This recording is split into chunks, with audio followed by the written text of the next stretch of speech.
مفتی ابرار صاحب کے بیانات سننے کے لیے مفتی صاحب کے آفیشیل چینل مفتی ابرار صاحب فلاحی آفیشیل کو سبسکرائب کریں۔ اعوذ باللہ من الشیطان الرجیم بسم اللہ الرحمن الرحیم یوم ندعو کل اناس بإمامہم فمن أوتي كتابه بيمينه فأولئك يقرؤون كتابهم ولا يظلمون فتيلا ومن كان في هذه أعمى فهو في الآخرة أعمى وأضل سبيلا صدق اللہ العظیم۔ یاد کرو اس وقت کو جس دن ہم لوگوں کو ان کے اعمال ناموں کے ساتھ پکاریں گے، بس جس شخص کو اس کا نام اعمال داہنے ہاتھ میں مل گیا وہ اپنے نام اعمال کو پڑھ رہا ہوگا اور اس میں ریشے کے برابر بھی ظلم نہیں کیا ہوگا، اور جو دنیا کے اندر ہدایت کے راستے سے اندھا رہا بس وہ آخرت میں بھی نابینا اور اندھا اٹھایا جائے گا اور وہ راستے کو بہت زیادہ گم کرنے والا ہوگا۔ یہ سورہ بنی اسرائیل کی 71 اور 72 نمبر کی آیت کریمہ ہے۔ اس آیت کریمہ کا اوپر والی آیت جو گزشتہ کل ہم نے سنی اس کے ساتھ تعلق ہے، اس لیے کہ اوپر والی آیت کریمہ میں اللہ تبارک و تعالی نے یہ بات ذکر کی تھی کہ دنیا کے اندر انسان کو اللہ رب العزت نے تمام مخلوقات میں سب سے زیادہ نعمتیں عطا فرمائی اور سب سے زیادہ فضیلت اور تکریم انسان ہی کو ملی ہے، لہذا اس اعزاز اور تکریم کا مقصد یہ ہے کہ انسان اللہ تبارک و تعالیٰ کی نعمتوں کی شکر گزاری کرتے ہوئے اس کی عبادت کرے، اس کی اطاعت کرے، اس کو راضی کرنے والے اعمال میں اپنے آپ کو لگا۔ اور دنیا میں بھی ہم نے دیکھا ہے کہ جب آدمی کسی کے یہاں نوکری کرتا ہو اور وہ بہت اچھا کام کر کے جاتا ہے یا جو ہمارا سیٹ ہے وہ بہت اچھا دیتا ہے، نعمتوں کی بارش کرتا ہے، تو پھر وہ کاریگر بھی کام اچھا کر کے جاتا ہے۔ اسی طرح اللہ تبارک و تعالی نے اپنی تمام مخلوقات میں انسان کو اشرف بنانے کے ساتھ ساتھ بہت ساری ایسی نعمتیں عطا فرمائی ہے جو کسی اور کو نہیں ملی، جیسا کہ گزشتہ کل ہم نے بہت ساری باتیں سنی وَلَقَدْ كَرَّمْنَا بَنِي آدم کے تحت کہ ہم نے آدم کی اولاد کو عزت اور تکریم عطا فرمائی ہے۔ یہ اللہ تبارک و تعالیٰ کا اعزاز ہے کہ اللہ نے انسان کو سب سے زیادہ عزت عطا فرمائی، قابل تکریم بنایا اور عقل والا بنایا، جیسا کہ کل حدیث مبارکہ ذکر کی گئی کہ اللہ تبارک و تعالیٰ نے عقل کو پیدا کیا اور پیدا کرنے کے بعد اس کو آگے کی طرف بلایا، وہ آگے آگے ہے، اس کو پیچھے کی طرف دھکیلنے کا حکم دیا، پیچھے کی طرف چلی گئی، اور پھر فرمایا اسی کی وجہ سے میں لوگوں کو کامیاب کروں گا اور اسی کی وجہ سے لوگوں کو ناکام کروں گا۔ کہ یہ عقل ہی معیار ہے کہ اس عقل کی بنیاد پر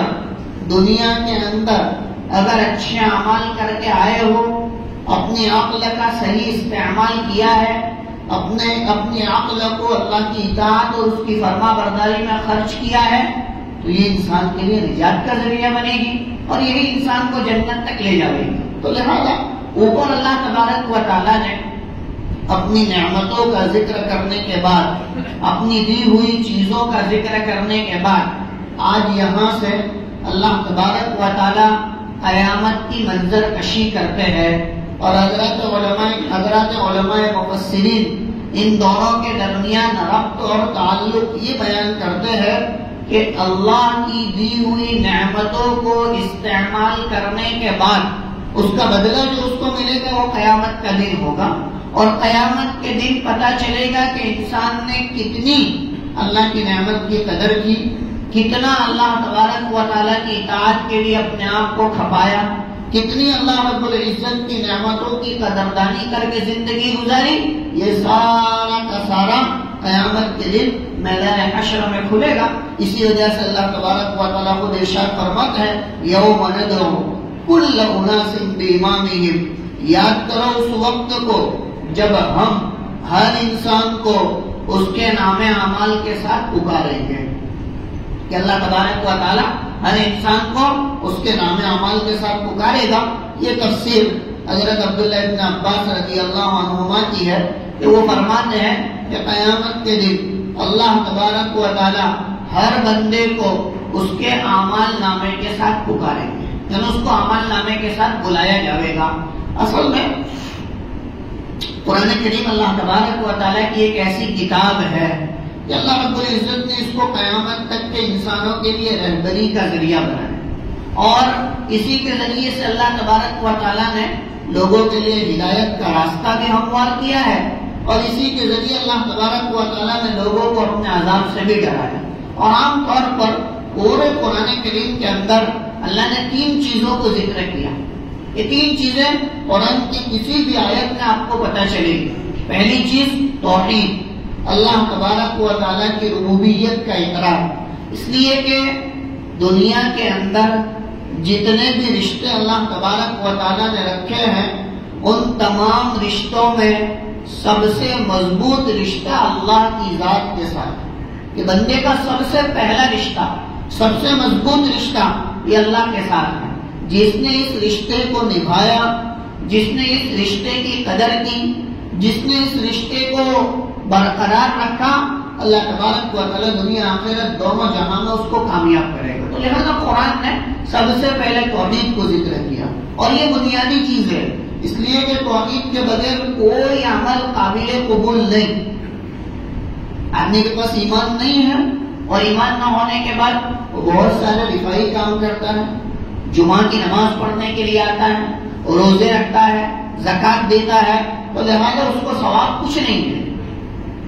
کیوں؟ اس لیے کہ بنیادی چیز ایمان ہے، ایمان کے بعد ہی آدمی کے اعمال جو ہے وہ تولے جائیں گے۔ تو لہٰذا اللہ تبارک و تعالیٰ نے اپنے کلام پاک میں جو سب سے اہمیت والی چیز ذکر کی ہے تاکہ وہ توحید، لہٰذا پہلا مضمون قرآن پاک کی آیات کا توحید، اللہ تبارک و تعالیٰ کی ذات کا اقرار، اللہ کی ربوبیت، اللہ کو ایک ماننا،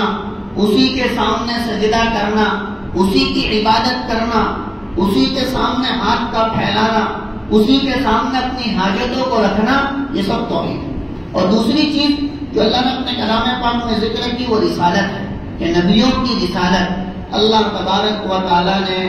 جتنے انبیاء علیہم السلام بھیجے ہیں ان تمام کے اوپر ایمان رکھنا، ان تمام کی باتوں کی تصدیق کرنا، اور جن جن قوموں کے لیے اللہ تبارک و تعالیٰ نے ان کو بھیجا ہے ان قوموں کا اپنے نبی کی بات کو ماننا، تاکہ اس کو رسالت کہا جاتا ہے۔ اور اللہ تبارک و تعالیٰ نے اپنے کلام پاک میں رسالت کے مضمون کو بھی کثرت سے ذکر کیا ہے۔ اور تیسری چیز بعد الموت، مرنے کے بعد دوبارہ اٹھایا جانا۔ ایمان والے کی یہ شان ہے کہ ایمان والا سب سے زیادہ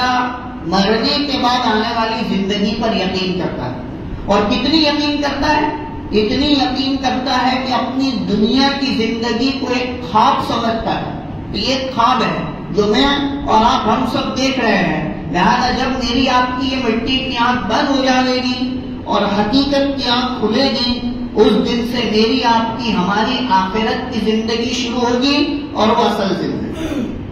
دنیا کی زندگی کیا ہے؟ عارضی ہے، ختم ہو جائے گی، فنا ہو جائے گی۔ یہ ایک خواب ہے جو میں اور آپ دیکھ رہے ہیں، لہذا وہ ختم ہو جائے گا، اور جب آنکھ کھلے گی تو آخرت کی زندگی۔ یعنی یہ بتانا چاہتے ہیں کہ انسان کی دنیا کی زندگی کے مقابلے میں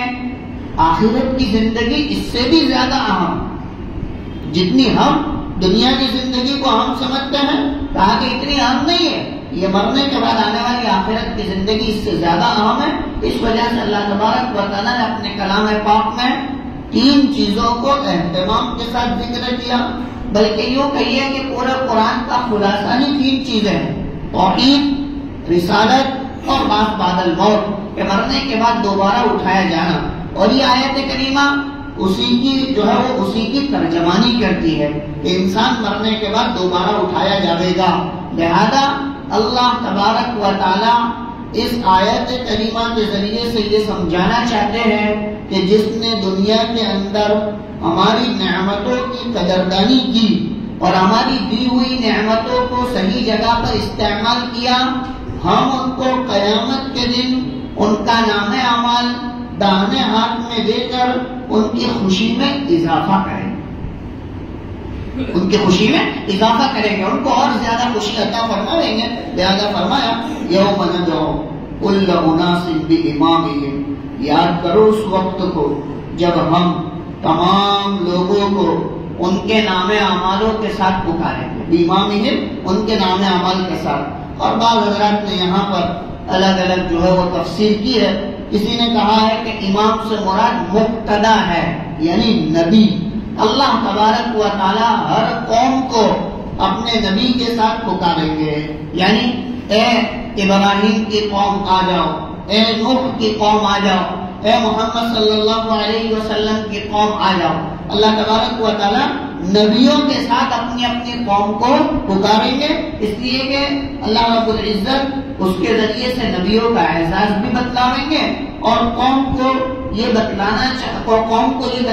گے کہ تمہارے اصل مقتدا تمہارے نبی ہیں۔ آدمی دنیا کے اندر کسی کو بھی آئیڈیل بنا لیتا ہے اور اس کے مطابق زندگی گزارتا ہے، اور عام طور پر انسان کی یہ سوچ ہوتی ہے کہ میرا مقتدا، میرا آئیڈیل دنیا کا سب سے بڑا آدمی ہو، دنیا کا سب سے اچھا آدمی ہو، لہذا اسی کو وہ نمونہ بناتا ہے، اس کے مطابق رہنا، اس کے مطابق چلنا،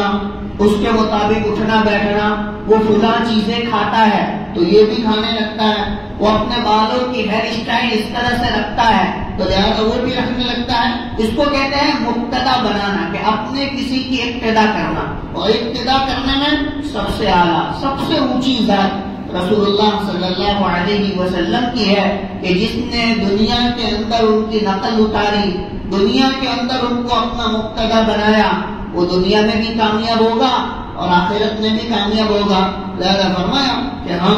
یاد کرو اس وقت کو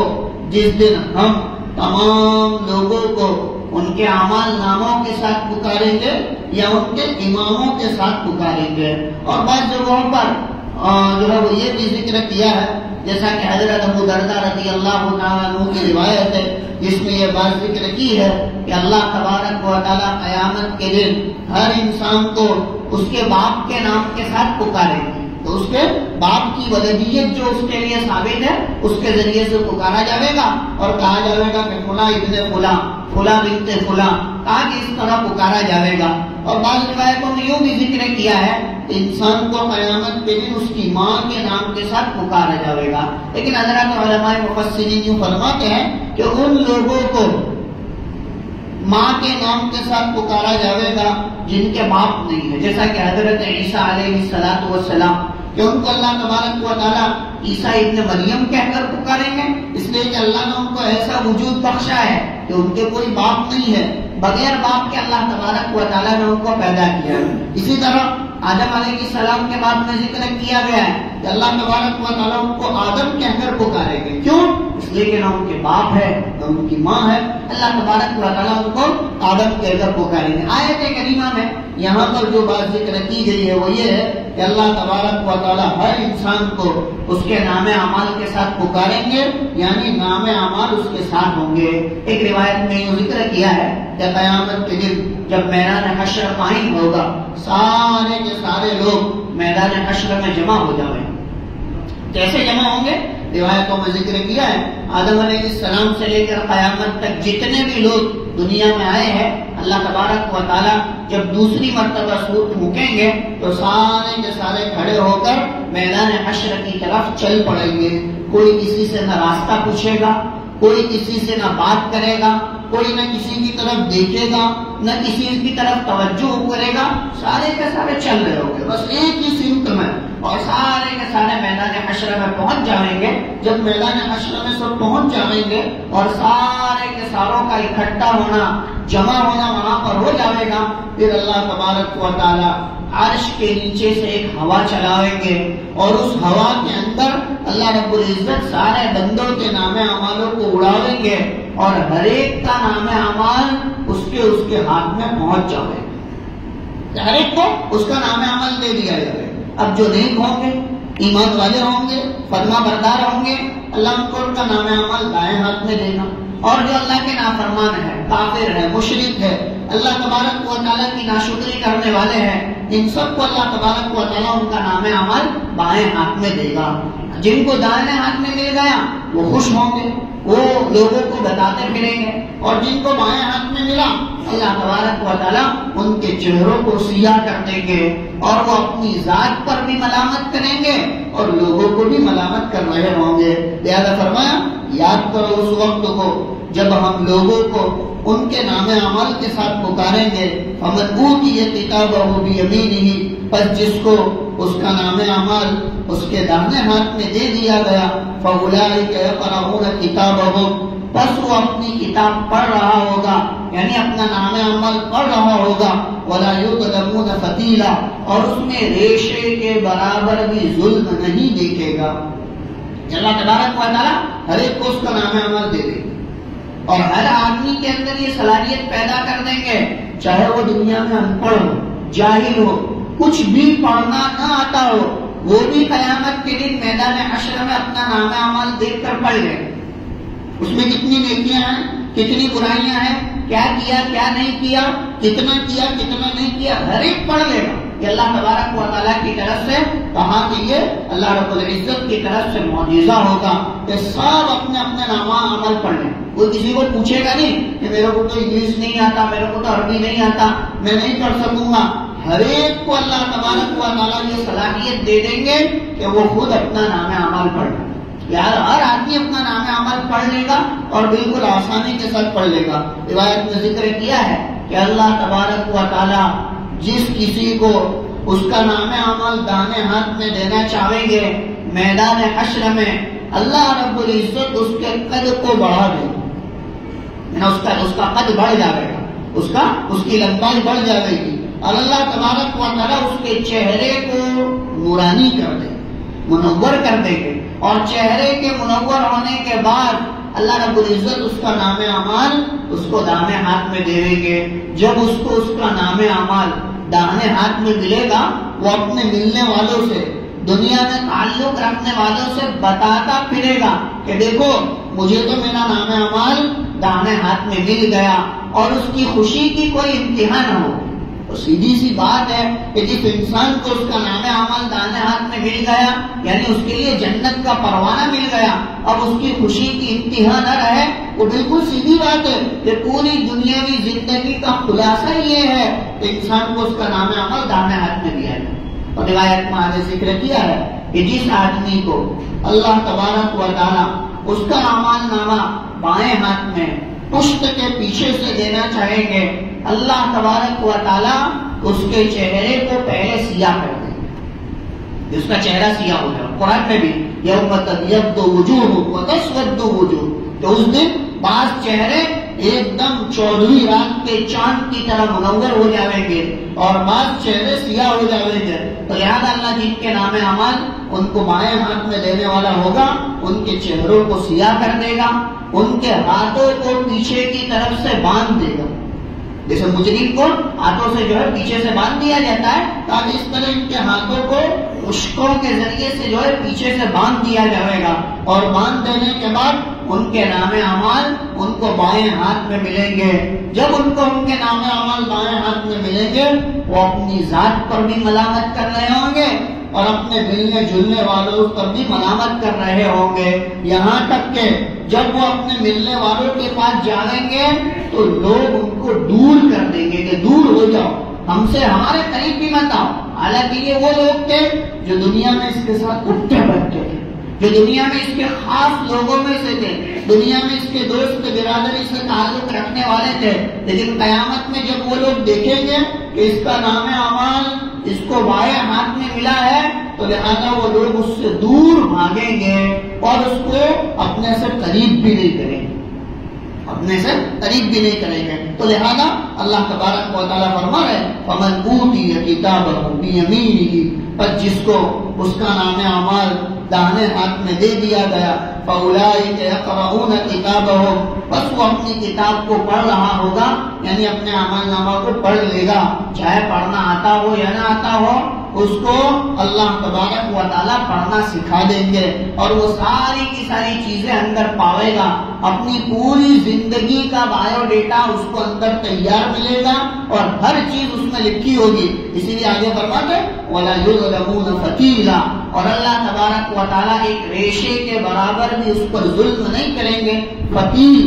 عربی کے اندر کھجور کی گٹھلی کے اندر، گٹھلی کا جو درمیان ہوتا ہے اس کے اندر سے اگر آپ دیکھو گے تو ایک باریک سا دھاگا نکلتا ہے، ایک باریک سا دھاگا ہوتا ہے، اس کو عربی کے اندر فتیل کہتے ہیں۔ تو اللہ تبارک و تعالیٰ کہتے ہیں کھجور کی گٹھلی کے درمیان جو ہلکا سا دھاگا ہوتا ہے نا، اس دھاگے کے برابر بھی ہم اس پر ظلم نہیں کریں گے، یعنی ذرا برابر بھی ظلم نہیں ہوگا، جو کیا ہے وہ لکھا ہوگا اور جو نہیں کیا ہے وہ نہیں لکھا ہوگا۔ لہذا فرمایا فَأُولَٰئِكَ يَقْرَؤُونَ كِتَابَهُمْ، بس وہ اپنی کتاب کو پڑھ رہا ہوگا اور اس میں ذرا برابر بھی ظلم نہیں ہوگا۔ اللہ تبارک و تعالیٰ سے دعا ہے اللہ ان آیتوں کا صحیح معنی میں یقین نصیب فرماوے اور اللہ تبارک و تعالیٰ ہم سب کو ان لوگوں میں شامل فرماوے جن کو اللہ تبارک و تعالیٰ ان کے نام اعمال داہنے ہاتھ میں دینے والے ہیں۔